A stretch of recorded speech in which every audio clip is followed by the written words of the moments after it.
मैंने आपको यहाँ पे चार्ट बना के दिखाया था, वैल्यू दिखाई थी सारी की सारी, कहाँ गई वो सारी वैल्यूज़? ये रही सारी की सारी। इसका मैं यहीं पे चार्ट बना दूँ? ₹100 की वैल्यू से आप स्टार्ट हुए थे 1979 में।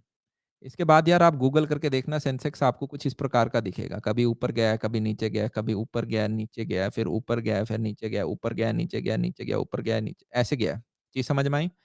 और आज के दिन मान लेते हैं, वैसे खैर ये कोरोना की वैल्यू दे रखी है, आज के दिन कुछ और वैल्यू मान लो 35,000 मान लेता हूँ मैं फॉर एग्ज़ाम्पल। और ये आपका स्टार्टिंग 100 पॉइंट था। स्टॉक मार्केट में यार पैसा उसका डूबता है जो कि एक 2 से 3 साल के लिए खेल रहा है, अगर डूबता है तो। 2 से 3 साल का मतलब ये समझो कि मान लो एक व्यक्ति है जिसने इस टाइम पे पैसा खरीदा। पैसा मतलब आपने एक शेयर खरीदा। एक शेयर की वैल्यू ₹200 मान लो फॉर एग्जांपल यहाँ पे, कि ₹200 में उसने एक कंपनी का शेयर खरीदा। उसने अपने पास रखा और वो देख रहा है कि यार ओहो! ये तो डाउन जा रहा है, ये तो डाउन जा रहा है, ये तो डाउन जा रहा है और यहाँ पे डिप पे उसने बेच दिया। तो पता चला ₹200 की चीज़ वो ₹150 में बेच रहा है। क्यों? क्योंकि उस जनाब ने सिर्फ़ 3 साल का गेम खेला। तो जनाब मैं क्या बोल सकता हूँ, इसने लॉस मारा है। पर वहीं पे यहाँ पे प्रो टिप ये है, स्टॉक मार्केट में आप 2 महीने, 4 महीने, 6 महीने, 2 साल, 3 साल के लिए नहीं खेलते हो। आप लंबे आते हो। 10 साल, 20 साल, 40 साल के लिए। अगर मैं यहाँ पर अपना पैसा डालता हूँ और यहाँ पे लास्ट पॉइंट चेक करता हूँ और इन दोनों के बीच में एक स्ट्रेट लाइन बनाता हूँ। कुछ साइंस के बच्चे समझ पा रहे हैं, इसका जो स्लोप है, वो आपका 15% है। तो अगर मैं आज के दिन अपना पैसा डाल दूँ, अच्छा मेरे को एक ये चीज़ बताओ, आप अपने मम्मी-पापा से बेटर लाइफ जी रहे हो या नहीं? इनका इन टर्म्स ऑफ रिसोर्सेज़, जो उनका बचपन था, आपका बचपन बेटर है? क्या मैं बोल सकता हूँ आपकी जो नेक्स्ट जनरेशन आएगी उसका और बेटर होगा? मैंने कहा यस होगा। तो मतलब ग्रोथ है? मैंने कहा हाँ जी, ग्रोथ है। तो इसलिए हम लंबे टाइम के लिए खेलते हैं यार।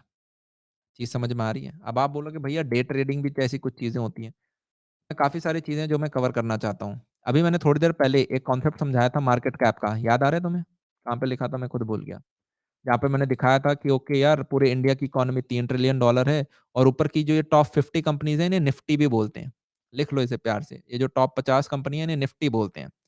इनकी खुद की वैल्यूएशन यार बहुत ज़्यादा है। सिर्फ रिलायंस अकेला इसका 5% ले जाता है।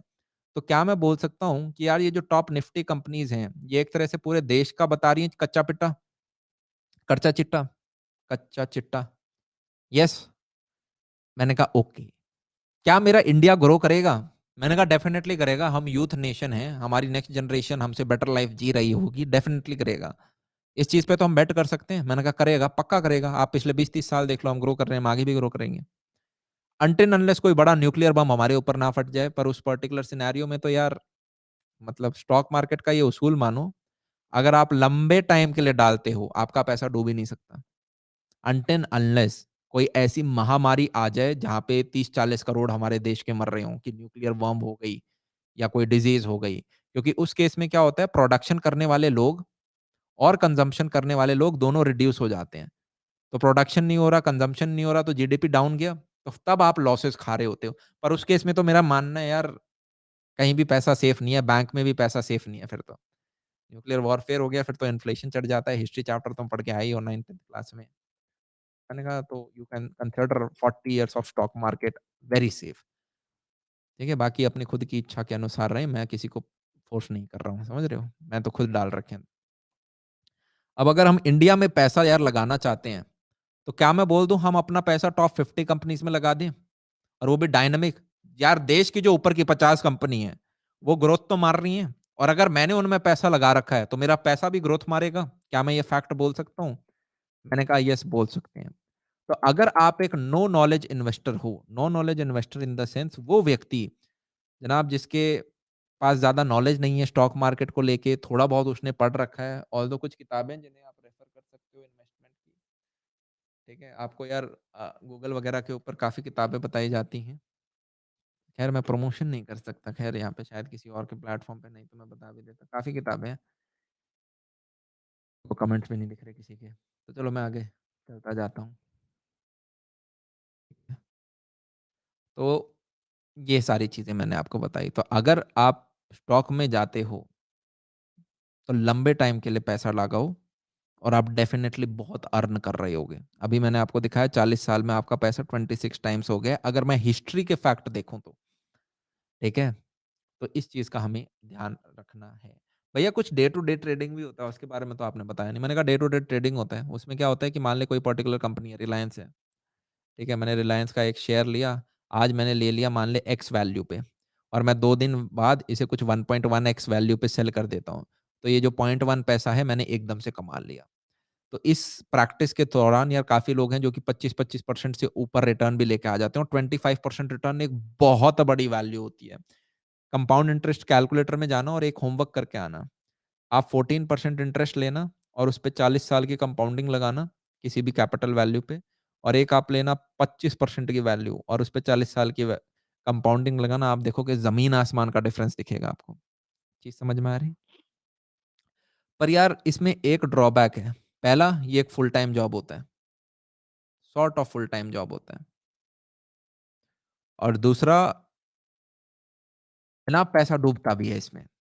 इन द सेंस आप कभी या तो आप एकदम प्रो बंदे हो यार, कि ज़िंदगी में आपके पास एक ये प्रायोरिटी कामों में से है, तब आप इसे करो और ये चीज़ मेरे गुरुजी ने मेरे को बहुत परफेक्ट बता दी थी। मेरे पास लाइफ में यार इतना समय नहीं होता कि मैं स्टॉक के इंडिविजुअल स्टॉक्स को ट्रैक कर रहा हूँ, ठीक है? ऑल्दो मेरे फादर हैं वो कर रहे होते हैं, तो मैं अपना बस पैसा दे देता हूँ, ये लो जी लगाना है जहाँ लगाओ, क्योंकि स्टॉक मेरे पढ़ने से पहले मेरे पापा ने पढ़ा था, ठीक है? और ऐसा नहीं है कि हमारा कोई फाइनेंशियल बैकग्राउंड है, बस मेरे पापा को सारी चीज़ें पढ़नी अच्छी लगती हैं। अर्थशास्त्र भी पढ़ लिया उन्होंने, लॉ सरकारी ऑफ़िसर हैं पर ज़बरदस्ती लॉयर की डिग्री भी ले रखी है। मतलब मैं खुद इन्वेस्ट करता हूँ निफ्टी में। अपना मेजर इन अब इसमें यार आपको है ना पता है पैसे कहाँ मिलते हैं? जैसे अभी कोरोना था, कोरोना के अंदर कुछ लोगों ने दबा के पैसा कमाया, उनमें से एक हम भी हैं। किस प्रकार से? ये एक कैपिटलिस्ट वर्ल्ड की खराब वर्ल्ड चीज़ भी है। जैसे ही मान लें कोरोना आया, तो क्या मैं बोल सकता हूँ एक तरह से एक महामारी है। पैंडेमिक घोषित कर दिया था ना इसको। तो होता क्या है, आपका शेयर मार्केट 2 चीज़ों पे चलता है। एक तो होता है फंडामेंटल्स। फंडामेंटल्स मतलब कंपनी का नया सीईओ कौन है? कोई मेजर डिसीज़न तो नहीं लिया है? क्या एक और ये अपना मेन हेडक्वार्टर्स वगैरह जैसे होते हैं, फिर उसके साथ में साइड ब्रांचेज़ वगैरह खोल रहे हैं क्या? कोई मेजर स्ट्रैटेजी में बदलाव आ रहा है क्या?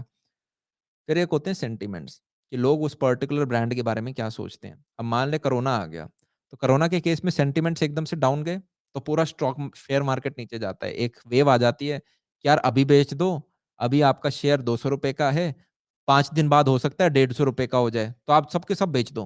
तो सारे लोग बेचने लग जाते हैं, सारे लोग बेचने लग जाते हैं। एकदम से इसको हम बोलते हैं यार क्या, आपका हाँ, बियर ओहो!